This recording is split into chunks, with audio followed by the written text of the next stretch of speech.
Hi everyone, this is Julie Bruns. Welcome to the Peace and Possibilities podcast. I want you to thrive and be happy, peaceful, and content, no matter where you are on your journey. This podcast shares stories that will show you how it can be done, no matter what your circumstances. You'll be inspired and come away with a new spark of an idea. Never forget, anything is possible. New episodes are released every Wednesday. Subscribe, rate us, and leave us a review. This helps others find our content and get happier sooner. To possibility and beyond.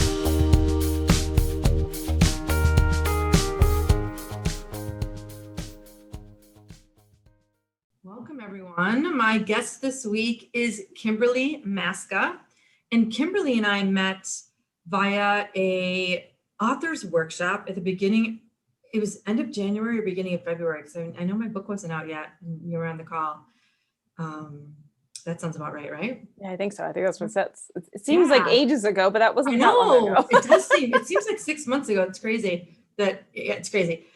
So I wanted to talk to you, Kimberly, because I remember being on the call and meeting some cool people and reaching out to the people that I connected to. And that's just how I do things. I'm like, if I feel an energy or connection with someone, I'll just say, reach out to them and say, hey, would you like to be on my podcast? It sounds like you love what you do. So that's why you're here. Thanks for joining. And I can't wait to hear more about what you do, because I don't know a ton about you. I know, which is fun. Isn't it cool when usually we talk to people, we already know all the stories. Yes. So this will be good. I'm excited. It's more fun this way, I think. Yeah. So I know that you are an author of more than one book, right? Yeah. Two back here. Okay, yes, two. Third one's in process. Yes, that's what I remember. And then I know you have your own coaching business, and I know you have a magazine. So let's talk about what you do now, and if you studied or saw yourself with this career years ago, or if you kind of fell upon this career accidentally, like some of my guests. Tell us. Yeah, this was actually, we'll call it an accidental finding of it all. As I look back on things, I'm like, oh, I can see the path, but definitely not a plan, not something I had in my head. Although I've known, there's a funny story. I remember as a kid that one of my teachers, I think it was probably the fourth grade or something, and my teacher said in front of my mom, she goes, "You're a really good teacher. You should be a teacher." And I looked up at her and I said, "But teachers don't make any money." And she was like, "But what's really funny is that there's nothing in my reality at that time as a child that would have brought that in. No one in my family made they were all struggling in their own way. No one was affluent. That didn't even exist." And so it was very funny at that age. I was like, no, I want to own my own company. And now I own my own company and I teach because I'm a coach. And so it's funny when I look back, I'm like, oh, that really is where I was supposed to be. You saw it as just teachers. How old were you when you had that conversation? I think it was the fourth grade. What is that? That's your 9. Yeah, 8 or 9. That's crazy. But you knew, my younger son's a lot like that. It's like, he wants to do something purposeful, but he also wants to be able to make a good living and support a family and be comfortable and all of those things. But you knew, that little girl in you just knew something. Somewhere, someone along the way showed you, or you heard, that it couldn't be a profitable thing, but that's not the truth. I have no idea where. I mean, even my mom was flabbergasted. She was like, where would you have known that? Because nothing in my reality would have shown me anything other than you had to struggle through life. So somehow, what did you study, or what did you start doing when you were in school? So I ended up going to college and I have a psychology degree. So I have a bachelor's in psychology, and my thought was that I was going to be a relationship counselor.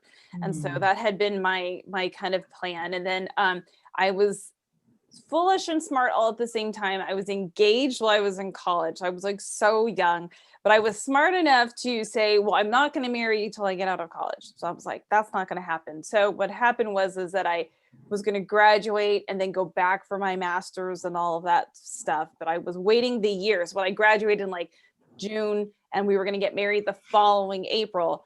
And so during that time frame, as the universe kind of brings everything together for us, I was working as a temp because I'm like, I need to make some money.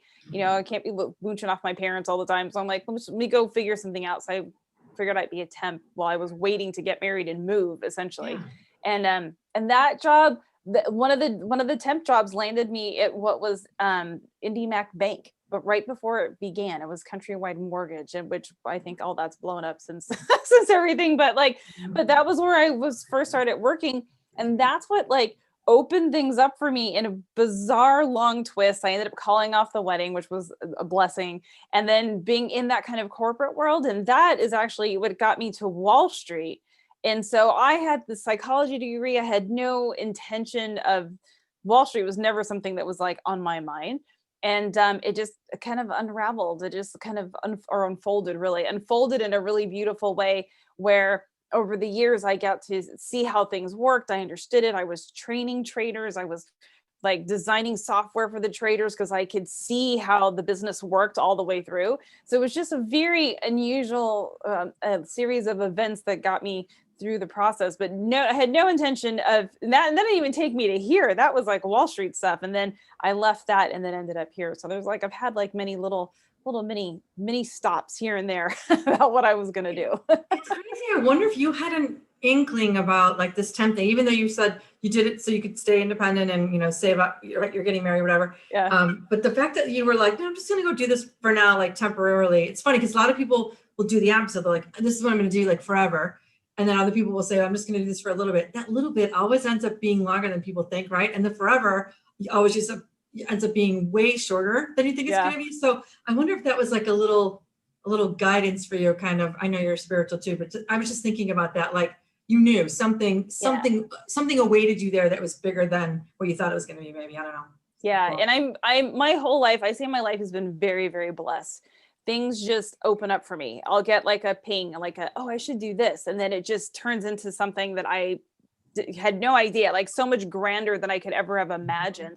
So I've learned to just kind of follow those intuitive little hits. And I'm like, oh, let's do this. So I think that's true. Somewhere deep down, I knew that was the path to go on. And I like that you said things just open up. So it's like you were open to following what your instinct told you to do, or one little, I'm the same way where I'll just like, I wonder, and then I'll just go look something up, or even if it's just turning down the street a different way or whatever, you just get feelings about things, and you're supposed to pay attention to them. A lot of people will ignore them, and then why their life went down the wrong path. Right. Yeah. I mean, that's how I ended up in New York. So I love telling the story because that's really cool, is that I had left the indie back banking arena. I'm like, oh, so boring, mortgages. I don't want to do that anymore. And so I was working with a software company, but I was bored with that too. I'm like, this is not what I want to be doing. And so I was at the gym one night, and in my like mid-teens, like 15 or 16, I'd gone to New York on a trip, and I always said, I'm going to live in New York. And so I was now in my like late 20s, and I'm on the treadmill, and I'm kind of bored with what I'm doing. And I'm on the treadmill, and I forget, there's some show that came on, I'm going to date myself, but Felicity, I think it was called. I never watched it, but it was on at the gym, and the opening scene is New York City. And I was like, that's it. I'm going to move to New York City. And I remember going home that night from the gym, calling my mom and being like, I'm going to move to New York. It was October. And she was like, okay, like, oh, that sounds really lovely. Like, okay, sure. And I said, I'll move in May, which is my birthday. And like, it's spring, I'll miss the winter, the whole 9 years. So that was my intention. And within a week and a half, I had someone asking for my resume. And within like 3 weeks, they'd flown me to New York for the interviews, and I had the job, and I moved on the day after Christmas, actually, the 26th of that year of 99. And, and it just like, it literally just unfolded. I was like, oh yeah. And it landed. It just, when I call stuff in, it just shows up for me, and it's really cool. Well, yeah. I'm very similar in that if I get an idea about something, or I think I want to try this, I just start doing it right away. Yeah. But a lot of people will wait and say like, I have the perfect email, or I don't know, my resume is not ready. And then 3 months later, it's still not ready. I'm like, oh my God, just send it, do the thing. And even if that first one you sent or whatever it was, or whatever you end up doing, you build the momentum and you start moving the energy that way. And then other things open up for you. It's not an accident, but some people will just wait forever for everything to be perfect, instead of just saying like, let me just check it out and try it out. And then everyone's always amazed at how quickly things happen. It's like, no, I started making them happen. You start doing them, and then things open up. Yeah, it's like I call it the entrepreneur mindset. That's one thing I have to like with my clients. So my clients are very, very spiritual. They're healers and spiritual coaches. And so they don't think like entrepreneurs really. They think in very spiritual terms. And so I'm always trying to marry that especially a lot of them came from corporate and stuff too. So I'm trying to marry the idea of being spiritual and an entrepreneur, because entrepreneurs, we just think differently. We think differently, we act differently. We'll take chances that regular people would like give them heart palpitations, but I'm like, screw it, let's do it. Yeah. Try it. Who knows? Yeah. And it's so much more fun living that way, I think, anyway. It's just, and you just never know what's going to come up. And you look at the people that aren't doing any of that, they never look happy. They're just like, it's almost like this, this complacent, like, okay, I guess this is all there is. And it's like, no, it's not, that's not it. That's not what it's meant to be. Yes. So much more. Oh my gosh. So when you were at Wall Street and you were moving up that corporate ladder and then, to your business, what was keeping you peaceful and happy and content along the way? What was making you successful? What do you think it was? When I look back on the Wall Street years, I would say almost nothing was keeping me peaceful, content, and happy. Okay. But Okay. it was, it was really interesting because I went from working at a Wall Street firm and then 9 of us actually jumped ship and started our own company. And so we started a company from scratch, sitting in a living room. We pulled together 15 million of our own money. We got $15 million of backing and we just launched, and we took it to $165 million company before the market turned in 08. So that was like, and then that was fun. I have to say, like, that was fun and crazy, but you can only run at that speed for so long. And so as I was right before my transitioning out of Wall Street, I was just, my hair was falling out. I was eating too much. I was drinking too much. I was spending money on things I didn't need because I was miserable. I was trying to figure out what to do. And this was good and bad, but any chance I got, I traveled.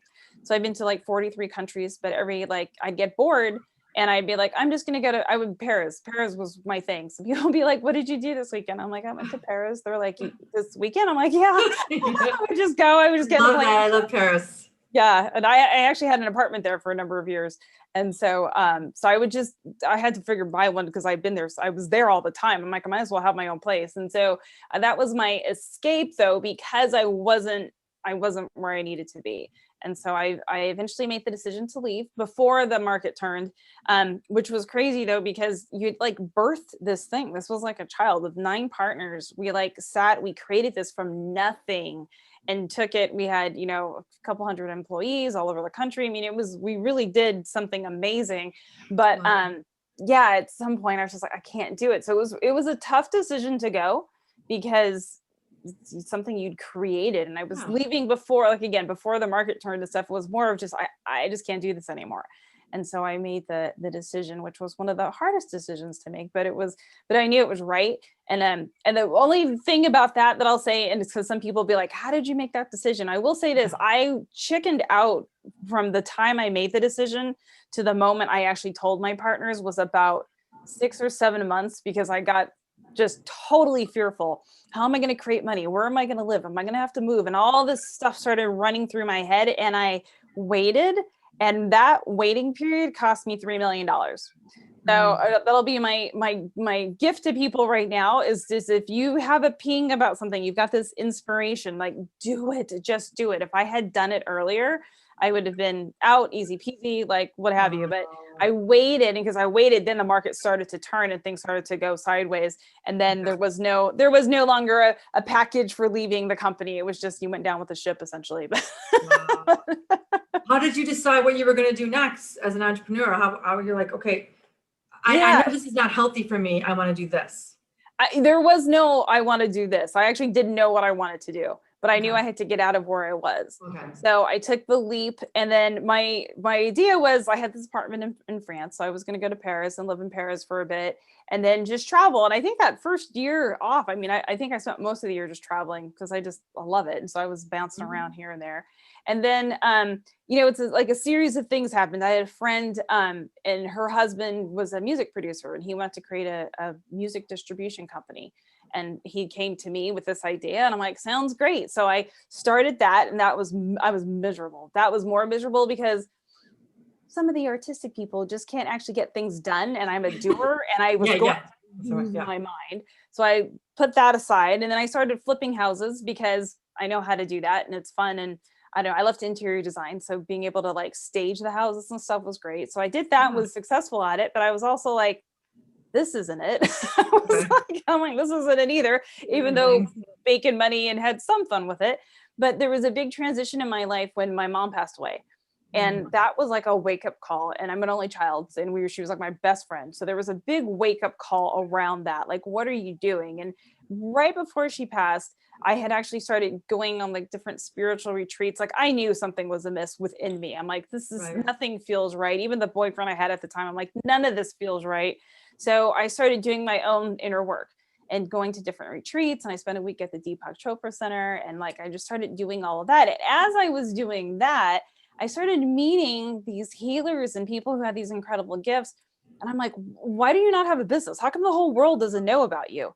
And they're like, I don't know how. I'm like, really? I'm like, this is easy. Cause I realized that one of my actually intuitive gifts is to be able to see someone's business. I can actually, when someone's talking to me about their business, if I can see it lay out, I can see where it's going to go. But if I can't see it, I know they're going to struggle with it. And I'm pretty much always been right with that. And wow, that's wild. So it's really interesting. So like, I could see these people, I'm like, this isn't this difficult. And so that was how it started to happen. It happened kind of organically. And I was like, let me help you with this. Let me help you with that. And then I was like, I think I need to be, well, I knew I needed to do it, but I actually started in like more acting as a consultant, which didn't sit with me because I had spent all these years, owning my own company with my partners on Wall Street. And now I had someone was like, they were my boss because they were my client. And I was like, that's not going to work. Like, that's not going to work. So what I started to do is to shift the energy around it and be seen as the expert, the coach, the face of the company of what we do. And then people that's what they see me as. So I kind of really put myself out there as the persona, as who I am, as a spiritual coach. And then now they come to me, and because they see me as the expert and I'm not doing what they want me to do, I'm coaching them through the process. And so that energy shift was huge for me. And then I was like, oh, this is it. This now makes total sense. And how long have you been doing what you're doing? Let's see. 7 years from when I started the company, but it's been about 5 years of being successful at it. Yeah, that doesn't come right away, right? No, those first couple of years, like I said, I was acting as the consultant. You're trying to find clients, and it's just blah, it was a mess. And then I got smart, and I worked with a really amazing mentor, and then boom, was able to take the company to 7 figures. And then it was like, oh, this is how you do that. So that's awesome. How did you find a good mentor? My intuition again. Yes.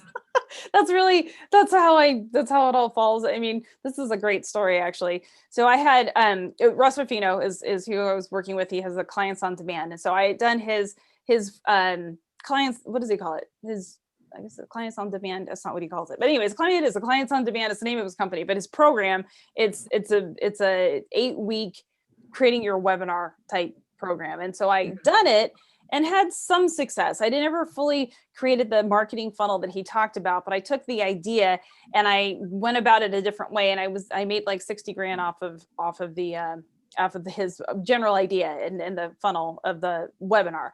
And so then I was like, this is cool, but I couldn't quite get the rest of it to work. And then I kept doing different things, and I did another launch of things, and everything was it just wasn't going anywhere. I was like, I'm like, how am I spending all this time and money and I'm not seeing the return? I'm like, what's going on? And so I remember sitting with my then boyfriend, now husband. And I was sitting there, and I remember looking at him, I said, I'm not seeing something. I'm like, I've built businesses.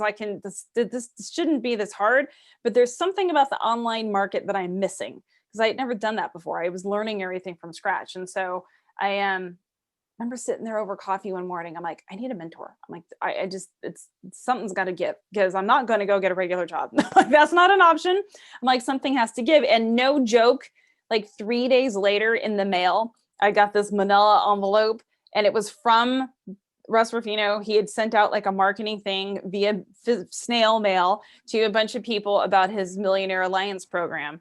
And I got that, and I was like, that's it. That's my calling. This is exactly what I was looking for. And I didn't have the money for it at all. It was like, I don't know, it was like an $80,000 program or something like that. I'm like, I don't have this, but I'm going to come up with that first payment. I remember just walking around saying the amount over and over and over what I needed to come together with. And it worked out. And I worked with him, and that was just, again, one of those things when I really need something, it just shows up for me. So that was that thing. And I just knew that's who I needed to work with. And so I worked with him for a couple of years, and that was awesome. I love that. It's like asking the question and then getting the guidance you need, whether it's a little thing or a big thing. I mean, I'll just literally send an email to 10 people that I respect or think might be able to help me. And I'll get, what do you think about this? And, oh, I do this. Oh, I didn't know you like right away, but it's not magic because I asked the question. And like you said, you're following, you're like, you said to your husband, something needs to happen. Something needs to change. I know I'm missing something. And you're like, what is it? And then it's not magic, but you have to ask the question. It kind of is magic, but people just think, like my sister and I were just having this conversation, and I'm like, just say exactly what you want. She's like, well, what do you mean? I'm like, well, when you go to bed at night, say what you want so that you can find it easier. She's like, I go, no, like it's just like when you say, I want a red sports car or whatever, and all of a sudden you're driving around, all you see a red sports car, it's because you start thinking about it, obviously you're focusing on it, and all that energy, expands and it comes into your life more. But I'm like, it works the same with things that you want to create. So it's just fun to see how it works too. Yeah, it's amazing. I mean, and that's what I teach with everything with my clients. And so I love watching them and myself being able to pull that in. And it's interesting how you're telling your sister, say what you want, because most people will tell you what they don't want. Yes. People are not very clear on what they do want. Right. And that's why they never get what they want, is because they don't speak it. I mean, that's the power of our speech, is that creative process. And if we just say what we don't want, we're going to get more of what we don't want. I know. We have so much power. I know. It's so, I love it. It's fascinating to see. And I love talking to people about it too, just like you, because we are really very powerful. People just, I can just think it. It's like, yes. You think it, say it, feel it. Yes. Yep. It's right there. So I know you have clients and you help spiritual entrepreneurs. Do you, what do you say to people that are younger, just graduating college, or even like your clients when they say, I'm trying to, I really want to pursue something that's, that's meaningful, that I'm using my strength and I'm getting my strengths and I'm very purposeful and making money. What do you say to them? What advice do you give them? Yeah, well, so with my clients, if they've come to me, they know there's this strong calling to serve, but sometimes they don't know who they're serving. And so I take them through a process with me that's like an hour long, kind of, I don't know, it's a very intuitive process for me as well to discover who they're supposed to be serving and what it is. But it's usually a version of us in the past. So like if you're going to be coaching someone, you're usually coaching someone where you've already been there. Because if you haven't been there before, it's really hard to tell someone, oh, yes, I understand. It's like, well, how do you understand? You haven't been there. So my clients usually end up coaching someone to a version of them in the past. And then even, I have a couple of clients that are young-ish, that are in their 20s. Most of my clients are probably 40s, 50s, just because they've gone through that. I'm done with the corporate world. I got to do something more amazing. But I do have some clients that are younger, and it's even with them, it's the same thing, because they've gone through something that then gets them to see that they need to serve. Like there's some sort of contrast that's occurred in their life where they're like, I'm going to take that contrast and then use it to serve. And so that's what I'm showing them to do. So we've all got something in there for sure. It's just being creative. And if you're really young and don't have a ton of experience yet, I would say just what brings you joy? Because if you just continue to do where you have like real fun, not just being lazy watching TV stuff, like real fun, what brings you real joy? When you tap into that real joy, you will find a way to create a income, and actually the abundance will just flow to you. You won't actually be able to stop it because you're in your joy of what you're doing. Yes. And then people can feel it, and that energy is contagious, and it's that passion, and that like it just comes through, whether even if you're just looking at someone and your body language, even if you're not speaking, it just comes through. You can't fake it. Right. So like you said, you might as well find what gives you joy and brings you joy, because otherwise eventually those other things are going to work out. It's because you don't have the joy you're supposed to have. And you can fake it. You can fake it, but not for very long. Not for very long. The universe will kick you in the butt eventually. Yes. I like that. I'm going to quote that. So is there anything you wish you'd learned earlier in your life or career? You wish you would have known? Probably having a mentor, because it's weird. I grew up I'm half Mexican and half Czechoslovakian, and I grew up in the very Hispanic world of things. And there's a lot of scarcity. There's just that's part of the culture. And Scarcity? scarcity around money and just anything and the things that you can't do. So Okay. I'm so fortunate that my mom had experienced that. And when she had me, she was like, there's no way in hell you're going to get sucked into that culture like that. Okay. And so Mentality. she made sure that I knew I could do whatever I wanted. She was just like, whatever you want to do, you could do it. That was always, she would just thought she even in her own, let's put it this way, she did the best she could with what she knew, which was amazing at the end of the day. Cause I've accomplished things that some people just like dream of. So she did a really good job of just kind of pushing me along. But in the kind of scarcity and that whole world of it, you get a lot of that you can't, even though my mom was the one that always said you could, there's a lot of you can'ts. And so I never knew that you could have a mentor. I didn't know what a mentor was.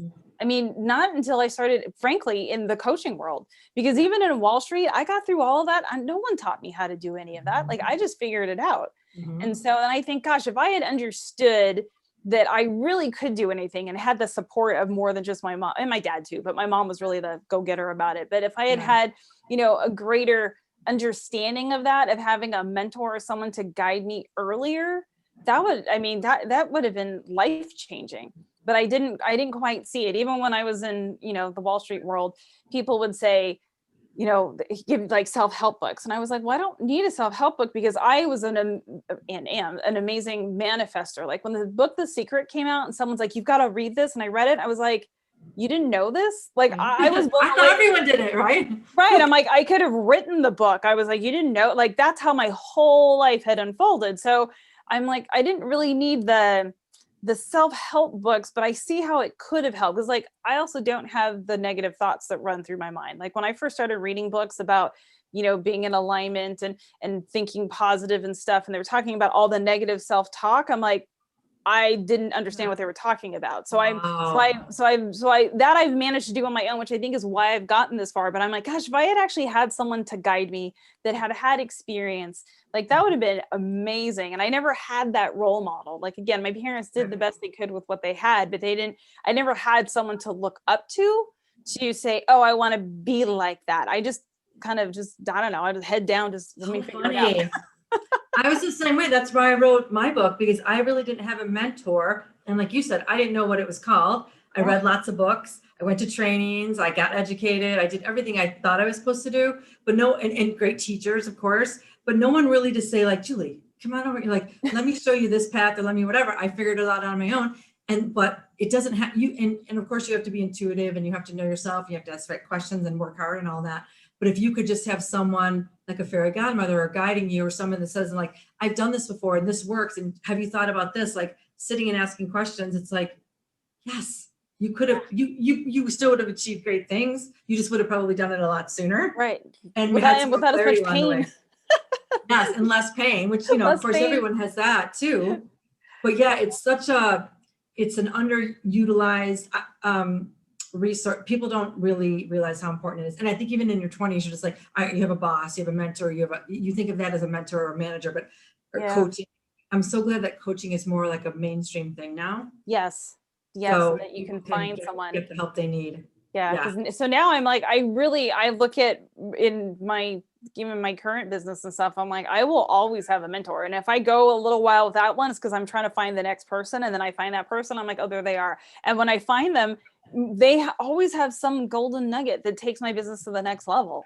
It's like, oh, that thing. Okay, I see that. And maybe it's something you kind of already knew, but maybe you weren't like holding your feet to the fire around it. And now I'm like, oh yeah, he's totally right. Like my current mentor, I was like, he challenged me to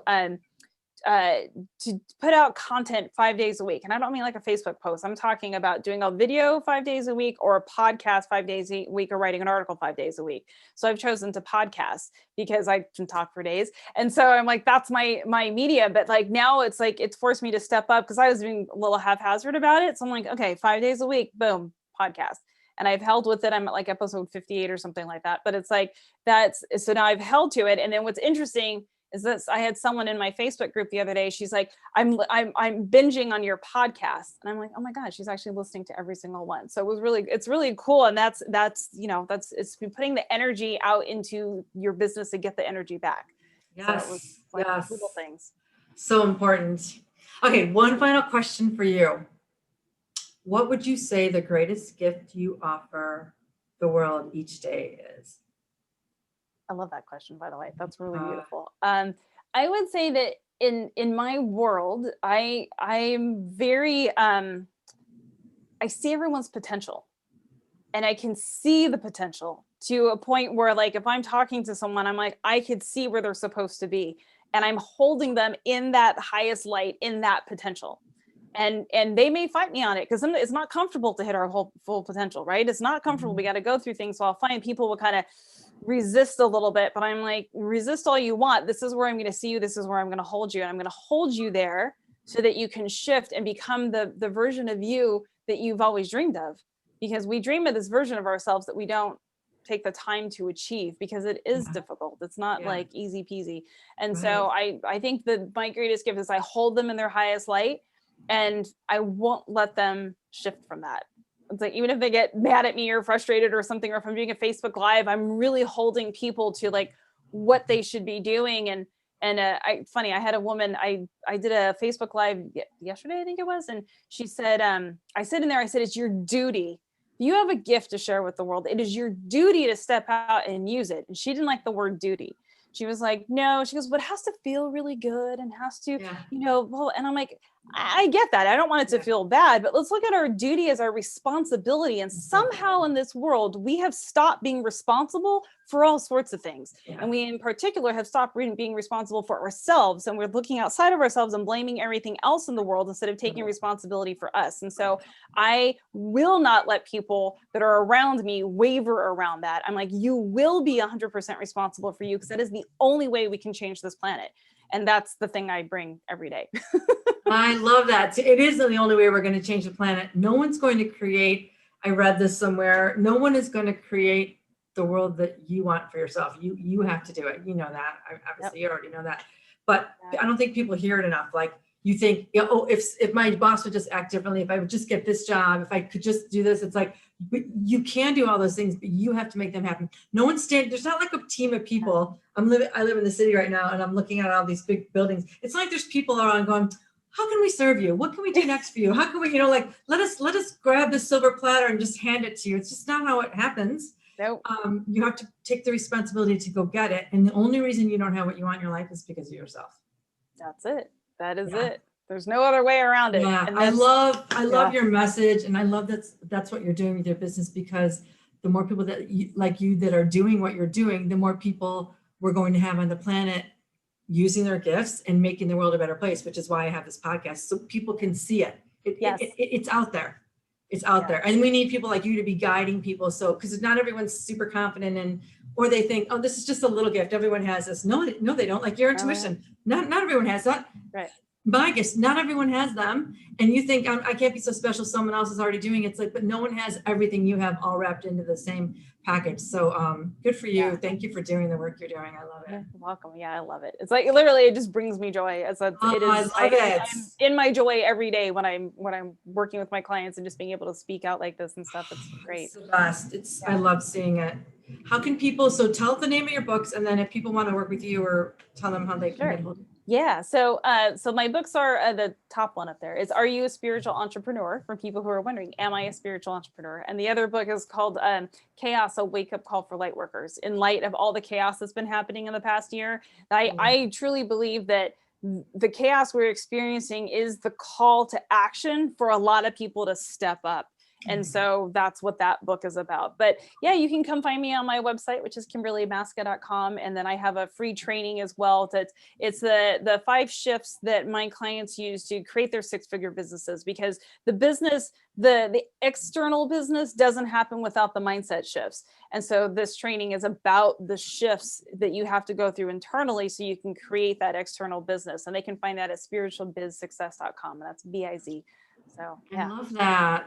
I'm really, really glad that there are people like you doing the work you're doing. We need more of it. So thank you. Don't stop doing it. Keep doing it. Believe me, there's nothing that will stop me. Good. Thank you so much, Kimberly. It's been a pleasure. Thank you so much. This was great. Take care. Bye, everyone.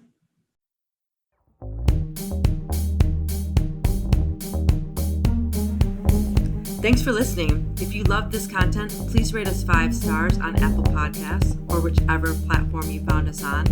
You can get all my social media links in the description below. Help us keep the momentum going so that every person can live their lives happily, doing work they love.